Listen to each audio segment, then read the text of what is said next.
Inspector ഒരു case ഇത്രയും കൃത്യമായി അട്ടിമറിക്കപ്പെട്ടത് കുന്നമംഗലം സബ് കോടതി മുതൽ സുപ്രീം കോടതി വരെ പോയ ഒരു കേസ് ഏത് ഘട്ടത്തിലാണ് അട്ടിമറിക്കപ്പെട്ടത് എന്ന കാര്യമാണ് മാധ്യമപ്രവർത്തകർ പൊതുവെ അന്വേഷിച്ചുകൊണ്ടിരുന്നത്. അതിലേറ്റവും നിർണായകമായ ഒരു തെളിവാണ് നമുക്ക് ലഭിച്ചത്. സംസ്ഥാന ഹൈക്കോടതിയിൽ കേരള ഹൈക്കോടതിയിൽ നേരത്തെ ഉണ്ടായിരുന്ന മുൻ ന്യായാധിപന്മാരായ റിട്ടയർ ചെയ്ത 2 ന്യായാധിപന്മാർ കോഴ വാങ്ങിയാണ് ഈ കേസ് അട്ടിമറിച്ചത് എന്ന് അതിന് നേതൃത്വം നൽകിയവരിൽ ഒരാൾ തന്നെയാണ് ഇപ്പോൾ ക്യാമറയ്ക്ക് മുമ്പിൽ വെളിപ്പെടുത്തുന്നത്. സനീഷ്, മറ്റ് 2 പേർ കൂടി ഇതുമായി ബന്ധപ്പെട്ട തെളിവുകൾ നമുക്ക് നൽകിയിട്ടുണ്ട്. എന്നാൽ പ്രക്ഷേപണ യോഗ്യമായ തെളിവ് മാത്രമാണ് ഇപ്പോൾ നമ്മൾ പുറത്തുവിടുന്നത്. ഏറ്റവും പ്രധാനപ്പെട്ട വാർത്തയിലേക്ക്. ഐസ്ക്രീം പാർലർ കേസ് ഹൈക്കോടതിയിൽ പല ഘട്ടങ്ങളിൽ പരിഗണനയ്ക്ക് വന്നപ്പോൾ 2 ജഡ്ജിമാർ പ്രതികൾക്ക് അനുകൂലമായ നിലപാട് സ്വീകരിച്ച സാഹചര്യമാണ് ഇന്ത്യ വിഷന്റെ അന്വേഷണത്തിൽ വ്യക്തമായത്. ജസ്റ്റിസുമാരായ കെ നാരായണക്കുറുപ്പ്, കെ തങ്കപ്പൻ എന്നിവർ പണം വാങ്ങി അനുകൂല ഉത്തരവുകൾ നൽകിയെന്ന് അഡീഷണൽ ഡയറക്ടർ ജനറൽ ഓഫ് പ്രോസിക്യൂഷനായിരുന്ന KC പീറ്ററാണ് വെളിപ്പെടുത്തിയത്. കുഞ്ഞാലിക്കുട്ടി മുപ്പരുടെ ഒരു കാര്യം സാധിക്കാൻ വേണ്ടി അങ്ങോട്ട് അപ്രോച്ച് ചെയ്ത് കൈക്കൂലി കൊടുക്കല്ലേ ചെയ്തത്. അല്ലാണ്ട് അദ്ദേഹം ഡിമാൻഡ് ചെയ്യല്ലോ. അങ്ങനല്ല കുട്ടി ഈ ഒരു പരിപാടിക്ക് പോയത് റജീന അങ്ങനെ പോയി വെളിവിട്ടപ്പോഴത്തേക്കും പിന്നെ ഇവിടെ ഇത് ചെയ്യുന്നുണ്ട്, വേറെ അങ്ങനെ അപ്രോച്ച് ചെയ്യും. അതിനെ അങ്ങനെ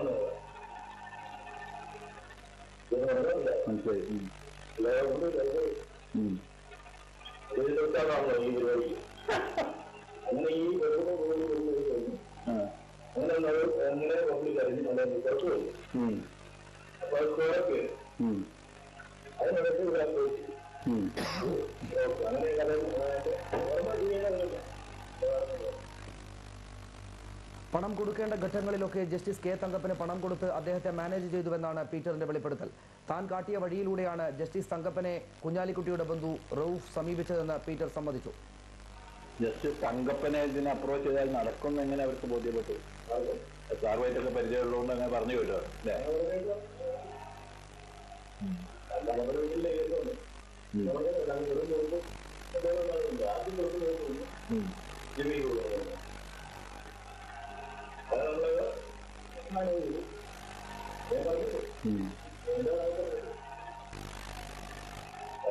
വന്നു കഴിഞ്ഞിട്ട് പിന്നെ സംഘത്തിനോണ്ട് ഞാനില്ല.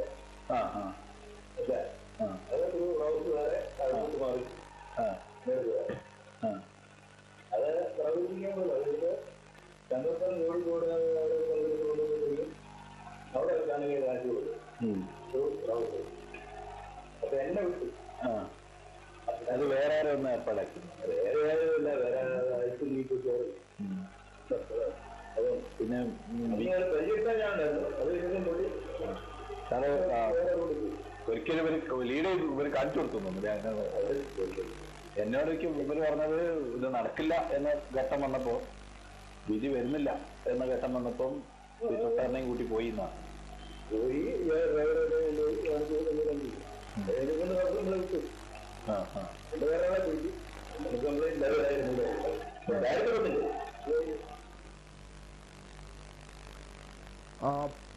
ബഷീർ, എത്രമേൽ വെളിപ്പെടുത്താവുന്ന കാര്യങ്ങളൊക്കെ എന്തൊക്കെ കാര്യങ്ങൾ പീറ്റർ ഇത് സംബന്ധിച്ച് വെളിപ്പെടുത്തിയിട്ടുണ്ട്? നാരായണക്കുറുപ്പിന്റെയും തങ്കപ്പനുമായി എത്രത്തോളം തുക കൈമാറി, അത് റൌഫ് വഴി കുഞ്ഞാലിക്കുട്ടി തന്നെയാണ് എത്തിച്ചത് എന്നതിന് അദ്ദേഹത്തിനുള്ള തെളിവുകൾ എന്തൊക്കെയായിരുന്നു? ഇതിന് പീറ്ററിന് എന്ത് തുക കിട്ടി എന്നാണ് അദ്ദേഹം നമ്മളോട് സമ്മതിച്ചത്?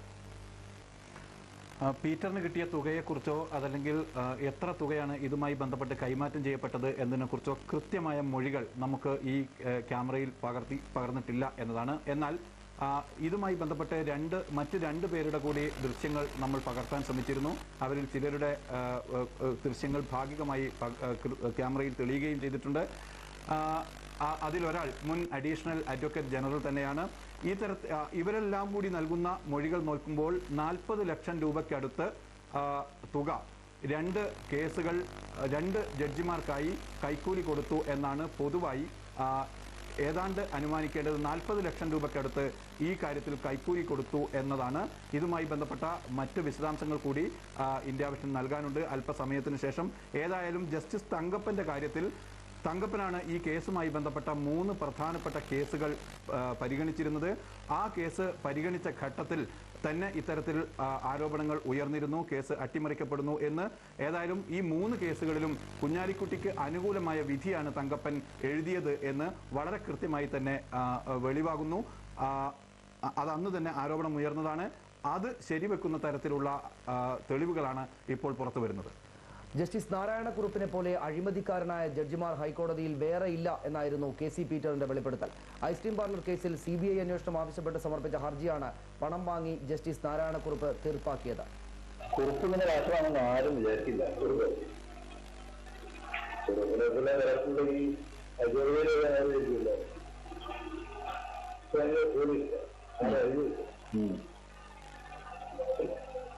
മരുമകൻ വഴിയോ അങ്ങനത്തെ അല്ലേ?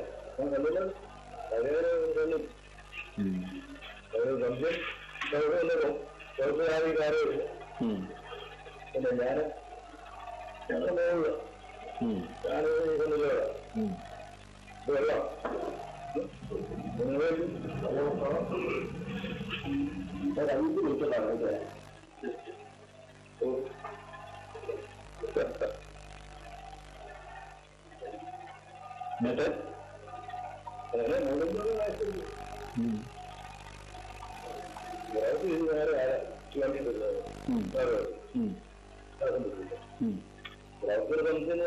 ഞാൻ ആദ്യം വേറെ കൊടുക്കുന്നുണ്ടോ?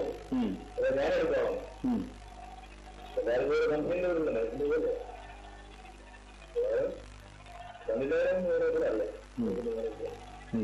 അങ്ങനെയാണെന്ന് നിങ്ങൾ കയറുന്നു രാജ്യം കൊടുക്കും ചെറിയൊരു കാലത്തിന് ഓരോന്നിരിക്കും.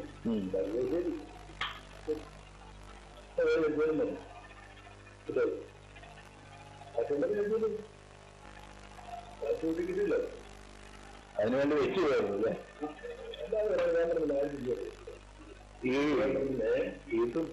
ഈ 2 സംഭവങ്ങൾ ഉണ്ടായിരുന്ന 2 ജഡ്ജിമാരെ കയ്യിൽ കിട്ടിയിരുന്നില്ലെങ്കിൽ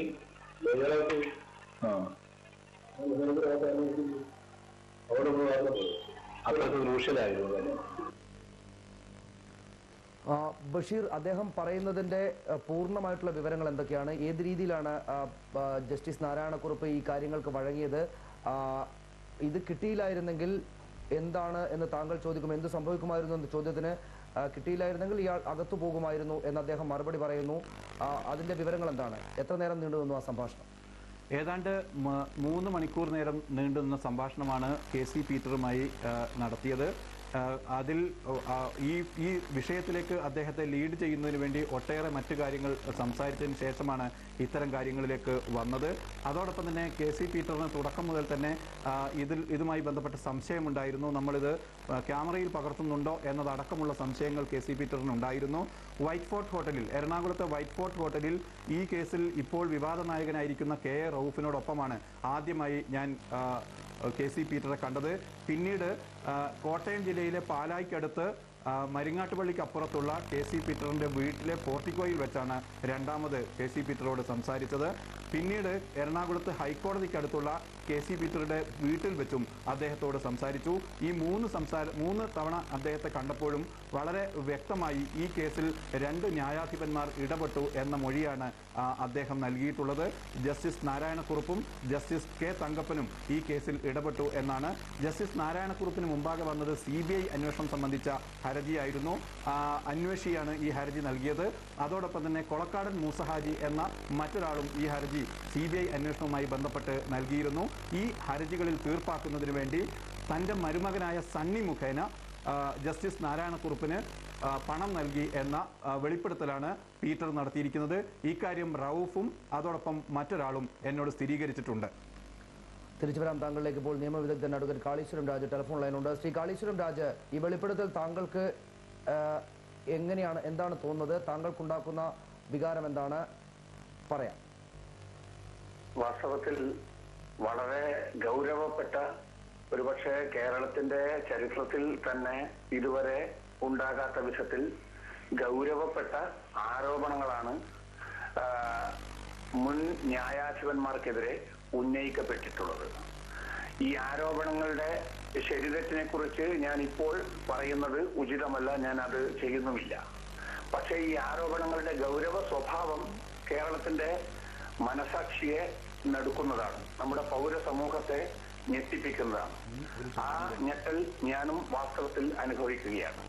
പക്ഷെ ഒരു കാര്യമുണ്ട്, ഈ ഉന്നയിക്കപ്പെട്ടിട്ടുള്ള കാര്യങ്ങൾ നിശ്ചയമായും സമഗ്രമായ ഒരു അന്വേഷണത്തിന് വിധേയമാക്കപ്പെടേണ്ടത് തന്നെയാണ്.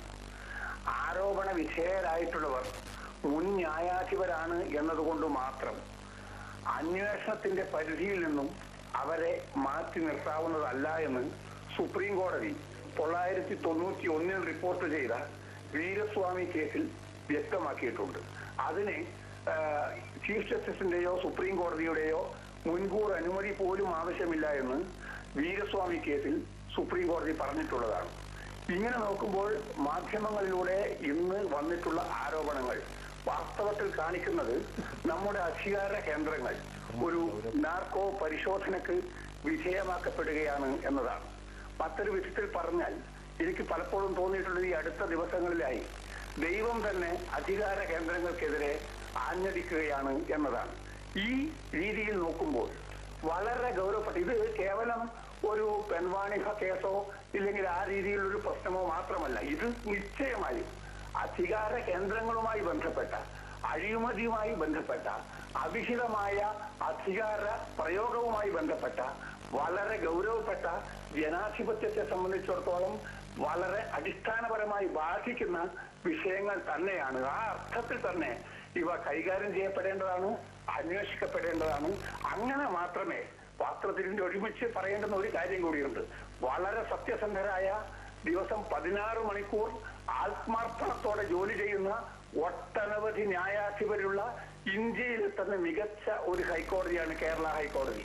ആ സ്ഥാപനത്തിന്റെ പേരിന് കളങ്കമുണ്ടാക്കുന്ന പ്രവർത്തനങ്ങൾ ആരുടെ ഭാഗത്തു നിന്നും ഉണ്ടായി എന്ന് ആരോപിക്കപ്പെടുന്ന പക്ഷം ആ ആരോപണങ്ങൾ അന്വേഷിക്കപ്പെടേണ്ടത് കേരള ഹൈക്കോടതിയുടെ തന്നെ, നീതിന്യായ സംവിധാനത്തിന്റെ തന്നെ, പൊതുസമൂഹത്തിന്റെ തന്നെ അത്യാവശ്യമാണ്.